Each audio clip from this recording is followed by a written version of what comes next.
மரத்த வணங்கினால் கர்மா மாறுமா? இதுக்கு பின்னால பெரிய ரகசியம் இருக்கு. மரம் வழிபாடு வெறும் இயற்கை நம்பிக்கை கிடையாது. அது நேரடியாக கர்மாவோடு இணைந்தது. ஏன் தெரியுமா? மரம் எதையும் எதிர்பார்க்காமல் நிழல் தருது, காற்று தருது, உயிர் தருது.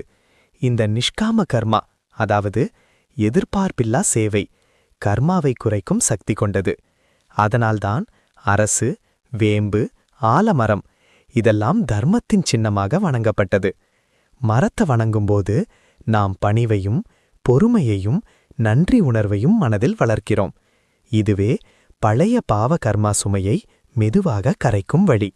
அதனால்தான் சாஸ்திரம் சொல்கிறது, மரத்தை காயப்படுத்தினால் கர்மா சேரும், மரத்தை காப்பாற்றினால் புண்ணியம் சேரும் என்று. மரம் இயற்கை குரு. அதை வணங்குவது உயிர்களை காப்பாற்றும் மனதை உருவாக்குகிறது. கர்மா மாற வேண்டும்னா நடத்தை மாறணும். மரம் அதை கற்றுக் கொடுக்குது. லைக் பண்ணுங்க, மறக்காம சப்ஸ்கிரைப் பண்ணுங்க.